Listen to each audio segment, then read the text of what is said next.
కానీ ఓటు వేసేటప్పుడు ఒక్కసారి ఆలోచన చేయండి, ఎవరికి వేస్తున్నాము, ఎందుకు వేస్తున్నాము. మీ ఓటు వేసేది మీ భవిష్యత్తే కాదు, మీ బిడ్డల భవిష్యత్తు కోసం కూడా. మీ ఓటు అనేది మీ చేతుల్లో ఉన్న ఆయుధం, దాన్ని డ్రైనేజ్లో వేయకండి.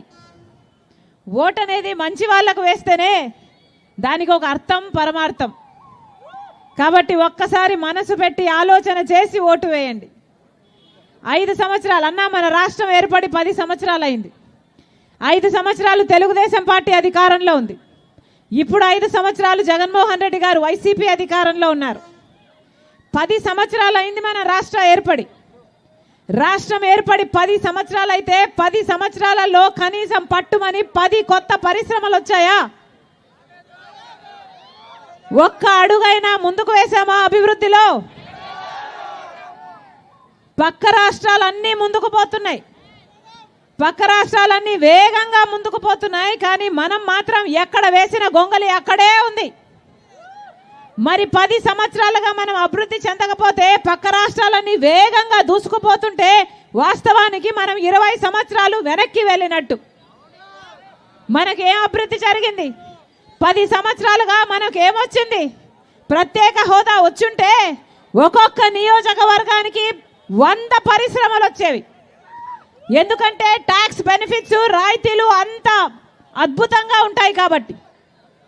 ఒక్కొక్క నియోజకవర్గానికి 100 కొత్త పరిశ్రమలు వస్తే ఎంత అభివృద్ధి జరిగి ఉండేది, ఎన్ని ఉద్యోగాలు వచ్చుండేవి. కానీ 10 సంవత్సరాలలో మనకు ప్రత్యేక హోదా రాలేదు. పోనీ ఇండస్ట్రీస్ రాలేదు, పోనీ పోలవరం లాంటి ప్రాజెక్టులైనా వచ్చాయా, అన్నీ పూర్తి చేసుకున్నామా అంటే అది కూడా కాలేదు.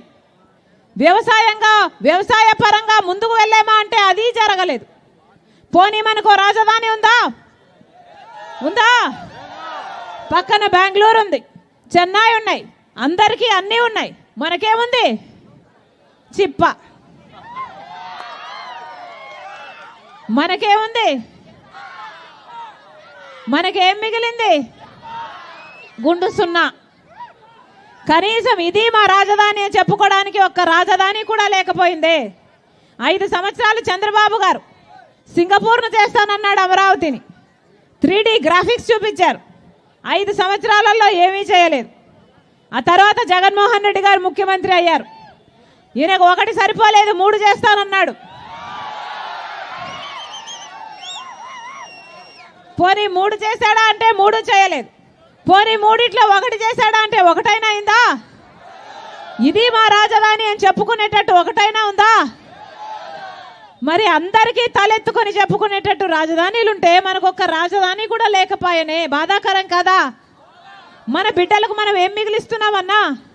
మన బిడ్డలకు మనకు ఏమిస్తున్నాం?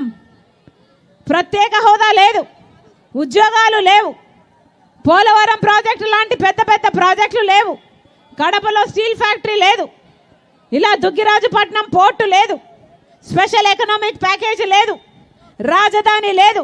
ఏముంది? చిప్ప ఉంది. ఇదే మిగిలింది. బీజేపీ పార్టీ 10 సంవత్సరాలుగా అధికారంలో ఉంది కేంద్రంలో. మన రాష్ట్రం కోసం ఒక్కటైనా చేసిందా బీజేపీ పార్టీ? మనకు ప్రత్యేక హోదా ఇవ్వగలరు. 10 సంవత్సరాల కింద మోడీ వచ్చి నేను 10 సంవత్సరాల ప్రత్యేక హోదా ఇస్తానన్నాడు ఎన్నికలకు ముందు. 10 సంవత్సరాలు తిరుపతిలో. పోనీ 10 సంవత్సరాల కింద చెప్పాడే, ఒక్క సంవత్సరమైనా మనకు ప్రత్యేక హోదా ఇచ్చారా అంటే 10 సంవత్సరాలు వెన్నుపోటు పొడుస్తూనే ఉన్నాడు మోడీ మనకు. పోనీ పోలవరం ప్రాజెక్ట్ ఇచ్చిందా బీజేపీ పార్టీ అంటే అది ఇవ్వలేదు. రాజధాని కట్టుకోవడానికి డబ్బులు ఇచ్చిందా బీజేపీ పార్టీ అంటే అది ఇవ్వలేదు. బీజేపీ పార్టీ మనకు చేయాల్సిన దాంట్లో మన హక్కులలో ఒక్కటి కూడా ఇవ్వలేదు.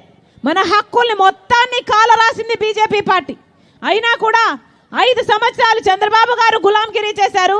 ఇప్పుడు 5 సంవత్సరాలు మళ్ళీ అదే బీజేపీ పార్టీకి జగన్మోహన్ రెడ్డి గారు గులాంగిరి చేశారు. ఇద్దరు ఈ రోజుటి వరకు కూడా బీజేపీ కొంగు పట్టుకొని తిరుగుతున్నారు. ఇద్దరికి, చంద్రబాబుకు బీజేపీ పార్టీయే కావాలట, జగన్మోహన్ రెడ్డి గారికి బీజేపీ పార్టీయే కావాలట. మన రాష్ట్రంలో ఇక్కడ ఒక ట్రయాంగిల్ లవ్ స్టోరీ నడుస్తుంది.